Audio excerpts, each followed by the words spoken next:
السلام علیکم ورحمۃ اللہ وبرکاتہ۔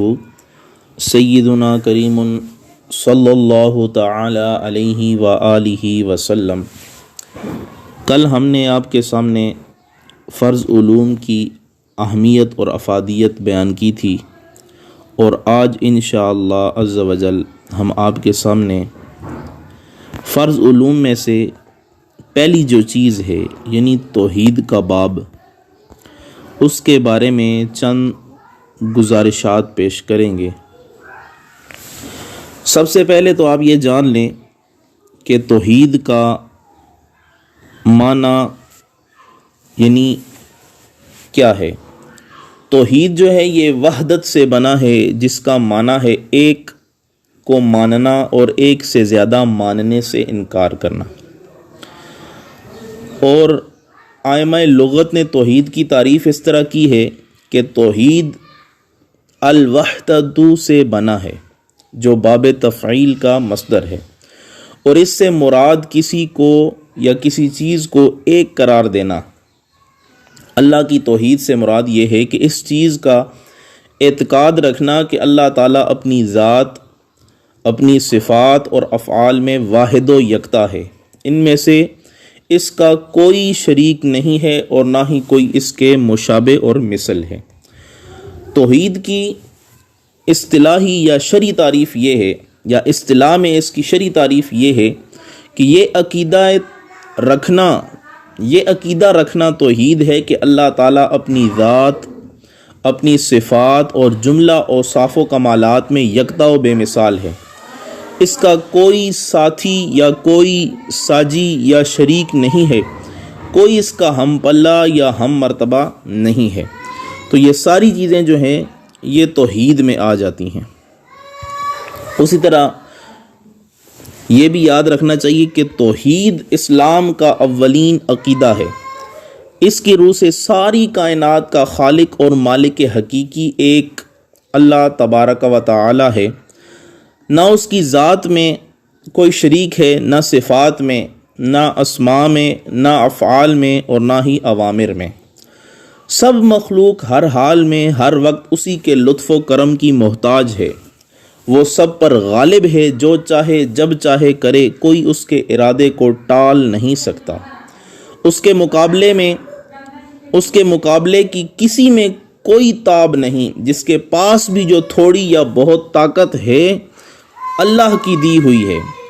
رازق وہی ہے جسے رزق جتنا چاہے بخشے، عزت و ذلت اسی کے قبضہ و اختیار میں ہے، کوئی اس کے آگے دم نہیں مار سکتا۔ موت و حیات کا خالق بھی وہی ہے، اگر وہ مارنا چاہے تو کوئی بچا نہیں سکتا، اگر وہ بچانا چاہے تو کوئی مار نہیں سکتا۔ بڑا دراصل وہی ہے جس کو اس نے بڑائی دی ہے، اپنے ان غیر محدود کمالات قدرت کی بنا پر وہی معبود برحق ہے۔ اس کے سوا کوئی بھی عبادت کا مستحق نہیں کہ اس کی عبادت کی جائے، صرف اللہ ہی عبادت کے لائق ہے، اسی وجہ سے اللہ ہی کی عبادت کیے جائے۔ وہی ہمیشہ سے ہمیشہ تک ہے، اس کے سوا جو کچھ ہے حادث ہے، یعنی پہلے نہ تھا، اس کے بعد پیدا کرنے سے وہ پیدا ہوا۔ اللہ تعالیٰ رحمان ہے، رحیم ہے، یعنی عام مخلوق پر اس کے عام احسانات ہیں اور خواص پر خاص احسانات ہیں۔ غرض کوئی فرد بھی ایسا نہیں جو اس کی رحمت کا محتاج نہ ہو۔ وہ سب کی حاجات جانتا ہے، بلکہ انہیں پیدا کرنے والا ہے اور انہیں پورا فرماتا بھی ہے۔ وہ حکیم ہے، اس کے ہر کام میں ہزاروں حکمتیں ہوتی ہیں، خواہ ہم سمجھ سکیں یا نہ سمجھ سکیں۔ اسی نے اپنی حکمت سے دنیا کو عالم اسباب بنایا ہے، یعنی ایک چیز کو دوسری چیز کا سبب ٹھہرایا ہے۔ آگ کو گرمی پہچاننے اور پانی کو سردی پہچاننے کا سبب بنایا، آنکھ کو دیکھنے کے لیے اور کان کو سننے کے لیے بنایا۔ اگر وہ چاہے تو آگ جو ہے وہ سردی اور پانی گرمی دے، آنکھ سنے اور کان دیکھے، اگر وہ اللہ چاہے۔ وہ قدیم ہے، باقی سب حادث، وہ واجب الوجود ہے، باقی سب ممکن الوجود ہے۔ وہ غنی ہے، باقی سب محتاج ہیں۔ اس کی لامحدود قدرت کے لامحدود پہلو ہیں، اور ہر پہلو لامحدود وہ جسم اور تصویر سے بالا تر ہے، یعنی وہ جسم اور تصویر سے پاک ہے، اس لیے اٹھنا بیٹھنا رہنا سہنا چلنا پھرنا مکان و مکانیت جہت وغیرہ اس کے لیے محال ہیں، اس جیسا کوئی نہیں اور نہ ہی اس جیسا کوئی ہو سکتا ہے، اور وہ ہر اعتبار سے لیس کمثلہ شیء یعنی اس جیسی کوئی شے نہیں کا مصداق ہے، اسے عقل محدود اور علم ناقص اور فکر سے کیوں کر جانا اور پہچانا جا سکتا ہے، کیونکہ عقل محدود ہے، فکر محدود ہے اور اللہ تعالیٰ لامحدود ہے، اس وجہ سے فکر و عقل سے اللہ تعالیٰ کو نہیں پہچانا جا سکتا۔ ہاں اس کو پہچاننے کا ذریعہ یہ چیزیں ضروری ہیں، عقل اور فکر اس کو پہچاننے کا ایک ذریعہ ضرور ہیں کہ ان کے ذریعے بندہ رب تک رسائی حاصل کر سکتا ہے، لیکن کما حق ہو اس کو پہچاننا یا اس کا مکمل ادراک کرنا عقل اور فکر کے بس میں نہیں ہے۔ یہی وجہ تھی کہ اپنے خالق کی تلاش کے فطری جذبے کے باوجود انسان نے جگہ جگہ ٹھوکریں کھائیں، اور جب اسے سچے خدا کی پہچان نہ ہو سکی تو کبھی اس نے چاند سورج اور ستاروں کو خدا قرار دے لیا، کبھی پہاڑوں کی بلندی دریاؤں کی روانی درختوں کے قد و قامت سے مرعوب ہو کر انہیں معبود سمجھ لیا، کبھی وہ گائے کا پجاری بن گیا، کبھی کسی اژدہا سے ڈر کر اسے الہ ماننے لگا۔ تاریخ گواہ ہے پہلے کبھی کبھی انسان نے جب دیکھا کہ حیوانات نباتات اور جمادات کو بھی خدا مانا گیا تو اشرف المخلوقات ہوتے ہوئے وہ کسی سے کیوں پیچھے رہتا، کسی سے کیوں پیچھے ہٹتا، اس نے بھی خدائی کا دعویٰ کر دیا اور پھر اپنے لاؤ لشکر کے ذریعے خود کو منوایا۔ کبھی ایسا بھی ہوا کہ وہ ان میں سے کسی کی خدائی سے مطمئن نہ ہوا تو پھر خدا کے عقیدے سے ہی باغی ہو گیا اور اعلان کر دیا کہ خدا تو کوئی نہیں ہے، البتہ دہر ہے، زمانہ ہے، جو کچھ کرتا ہے زمانہ کرتا ہے۔ گویا انکار کے باوجود اس نے زمانے کو خدائی کے مرتبے پر فائز کر دیا۔ یہ ساری چیزیں جو ہے یہ توحید کے بارے میں ہمیں ملتی ہیں، لیکن جس نے زمانے کو خدا ٹھہرایا اس نے بھی خدا کا انکار نہ کیا، کسی نہ کسی کو خدا اس نے ضرور مانا، بے شک اس نے زمانے کو ہی خدا مانا لیکن اس نے کسی نہ کسی کو خدا ضرور مانا۔ اب یہاں پہ یہ بہت اہم عقیدہ ہے کہ اسلام کے بنیادی عقیدوں میں سے اہم ترین عقیدہ عقیدہ توحید ہے، اور توحید کا معنی دل سے تصدیق کرنا، ماننا اور زبان سے اس بات کا اقرار کرنا کہ ہمیں اور تمام دنیا کو پیدا کرنے والا یا پیدا کرنے والی ذات ایک ہے، اور وہ ذات کون ہے؟ وہ اللہ رب العزت ہے، اس کا کوئی شریک نہیں، نہ ذات میں، نہ صفات میں، نہ حکومت میں، نہ عبادت میں۔ اللہ پاک کا موجود ہونا آفتاب سے زیادہ یہ روشن تر ہے، اس کی ذات کا یقین ہر شخص کی فطرت میں داخل ہے، خصوصاً مصیبتوں میں، بیماریوں میں، موت کے قریب اکثر یہ فطرت یا فطرت اصلیہ ظاہر ہو جاتی ہے، اور بڑے بڑے منکرین بھی جو خدا کا انکار کرتے ہیں وہ بھی خدا ہی کی طرف رجوع کرنے لگتے ہیں، اور ان کی زبانوں پر بھی بے ساختہ خدا کا نام ہی آ جاتا ہے۔ تھوڑی سی عقل والا انسان بھی دنیا کی تمام چیزوں پر نظر کر کے یہ یقین کر لیتا ہے کہ بے شک یہ آسمان و زمین، ستارے اور سیارے، انسان اور حیوان اور تمام مخلوق کسی نہ کسی کے پیدا کرنے سے پیدا ہوئے ہیں، از خود پیدا نہیں ہوئے۔ آخر کوئی تو ہے جس نے ان کو پیدا کیا ہے اور جس طرح چاہتا ہے ان میں تصرف کرتا ہے، تدبر کرتا ہے۔ کیونکہ جب ہم کسی کے تحت یا کرسی وغیرہ کو دیکھتے ہیں تو فوراً سمجھ لیتے ہیں کہ انہیں کسی نہ کسی کاریگر نے بنایا ہے۔ کسی چیز کو دیکھتے ہیں تو ہم سمجھ جاتے ہیں یہ کسی کاریگر نے بنائی ہے، اگرچہ ہم نے اپنی آنکھ سے بنانے والے کو نہیں دیکھا ہوتا۔ عرب کے ایک دیہاتی نے کیا خوب کہا تھا کہ اس نے اونٹ کی مینگنی دیکھ کر اونٹ کے گزرنے کا یقین ہو گیا۔ اس نے کہا کہ یہاں پہ اونٹ کی مینگنی پڑی ہوئی ہے تو یہ میں یقین سے کہہ سکتا ہوں کہ یہاں سے اونٹ گزرا ہوگا۔ یہ نقش قدم دیکھ کر چلنے والے کا ثبوت مل جاتا ہے کہ یہاں پہ کسی آدمی کے قدم کا نقش ہے تو یہاں سے کوئی آدمی گزرا ہوگا. تو پھر ان برجوں والے آسمان اور کشادہ راستوں والی زمین کو دیکھ کر اللہ کے صانع عالم ہونے کا یقین کیوں کرنا ہوگا؟ فی الواقع زمین آسمان کی پیدائش، دن رات کا اختلاف، ستاروں کا خاص نظام، ان کی مخصوص گردش اس بات کی کھلی ہوئی دلیلیں ہیں کہ ان کا کوئی پیدا کرنے والا ضرور ہے جو بڑی زبردست قوت و قدرت والا اور بڑا حکیم اور با اعتبار ہے کہ جس کے قبضہ قدرت سے یہ چیزیں نکل نہیں سکتی. اب آئیں توحید الہی کو قرآن کی روشنی میں بیان کرتے ہیں. اللہ کریم کی وحدانیت کے ثبوت ایک تو عقلی ہیں، یعنی انسانی عقل بشرط کہ عقل صحیح ہو خدائے رحمان کے ایک ہونے کا یقین رکھتی ہے. ایک تو عقل یقین رکھتی ہے، اس لیے دنیا کے بڑے بڑے حکماء اور فلسفی ایک خدا کے قائل ہیں. دوسرے ثبوت وہ ہیں کہ جن کو قرآن کریم نے مختلف مقامات پر بیان کیا ہے. چند آیات اور چند دلیلیں آپ کے سامنے بیان کرتے ہیں.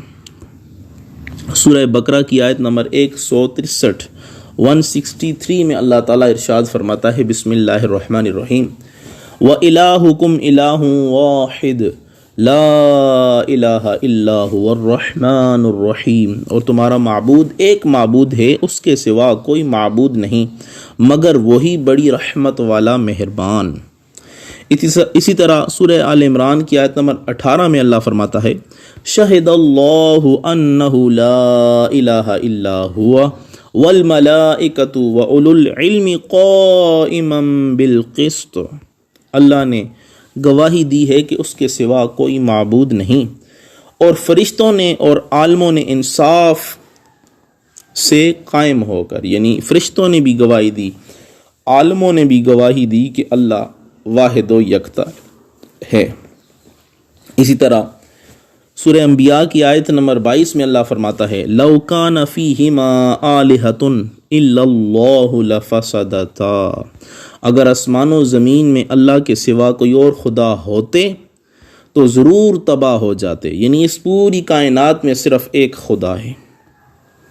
ایک اور جگہ ارشاد فرمایا، اذا لذهب كل الہ بما خلق ولعلى بعضهم على بعض سبحان اللہ عما یصفون.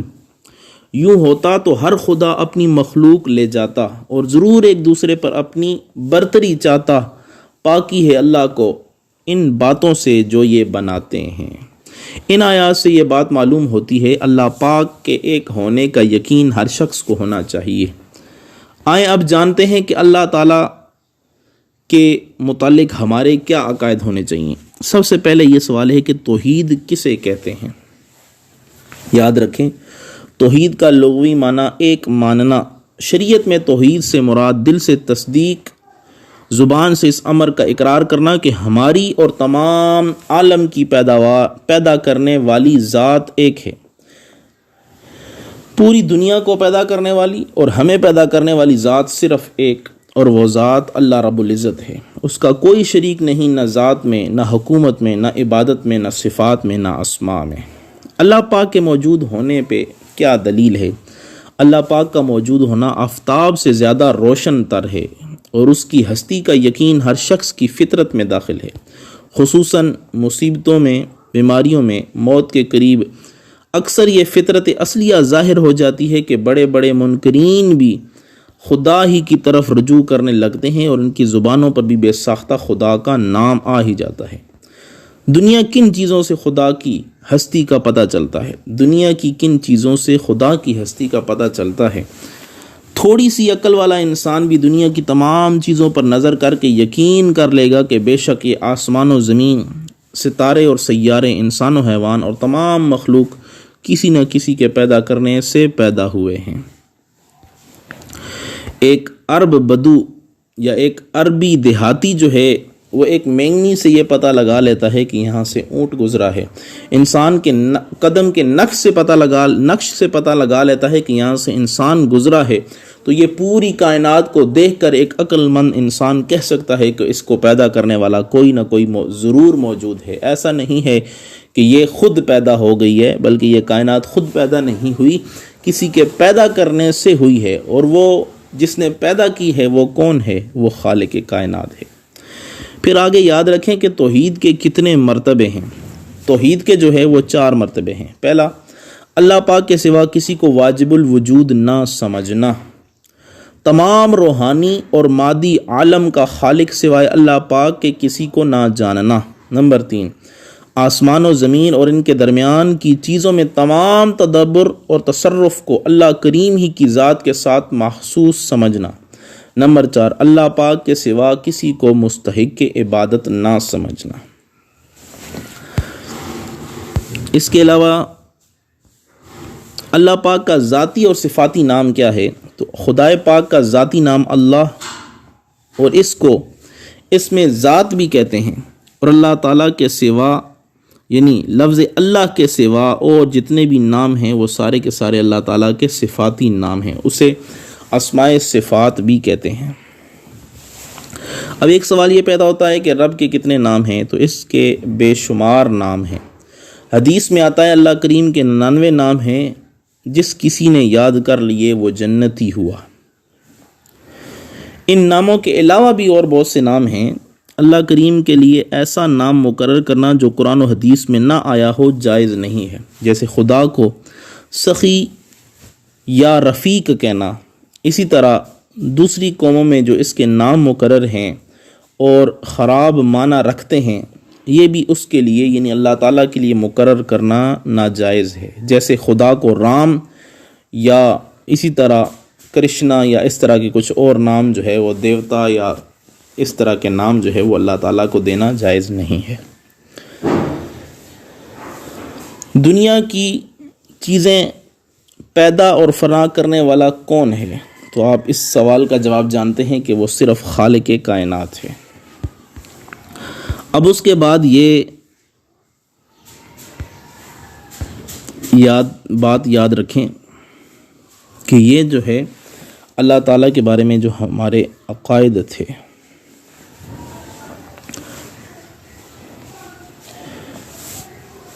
اب اللہ تعالیٰ کے بارے میں چند ایسے عقائد کے جن کو جاننا ضروری ہے، وہ یہ ہیں کہ وہ ہر کمال اور خوبی کا جامع اور ہر عیب و نقص اور برائی سے پاک ہے، یعنی اللہ تعالیٰ میں ہر خوبی پائی جاتی ہے اور ہر خامی اور نقص اور عیب سے اللہ تعالیٰ پاک ہے۔ ظاہر اور چھپی ہر چیز کو جانتا ہے، یعنی اللہ تعالیٰ کے سامنے کوئی بھی چیز چھپی ہوئی نہیں ہے۔ ہمارے نزدیک جو چیزیں چھپی ہوئی ہیں وہ اللہ کے سامنے ظاہر ہی ظاہر ہیں، اور ظاہر تو ظاہر ہی ہیں، کوئی چیز اس کے علم سے باہر نہیں ہے، یعنی جتنی چیزیں ہیں سب اللہ تعالیٰ کے علم میں موجود ہیں، جسے اس کی ذات یعنی وہ خود ہمیشہ سے ہے، اس کی تمام صفات یعنی جتنی خوبیاں بھی ہیں وہ بھی ہمیشہ سے ہی ہیں۔ اللہ پاک ہمیشہ سے زندہ، قدرت والا، سننے والا، دیکھنے والا، کلام کرنے والا، ارادہ فرمانے والا، اور وہی تمام جہانوں کا بنانے والا ہے۔ آسمان، زمین، چاند، تارے، آدمی، جانور اور جتنی چیزیں ہیں سب کو اسی نے پیدا کیا ہے، وہی پالتا ہے، سب اسی کے محتاج ہیں۔ تو یہ ضروری عقائد تھے جو اللہ تعالیٰ کے بارے میں موجود تھے، جو ہم نے اہل سنت و جماعت کی کتب سے پڑھے ہیں۔ اس کے علاوہ اللہ تعالیٰ کے بارے میں جو ہم نے آگے جو ہے وہ چیزیں بیان کرنی ہے کہ توحید کی کتنی قسمیں ہیں، وہ 3 ہیں، وہ انشاءاللہ اگلی کلاس میں یا اگلے لیکچر میں انشاءاللہ بیان کی جائیں گی۔ آج کے لیے اتنا کافی ہے۔ السلام علیکم ورحمۃ اللہ وبرکاتہ۔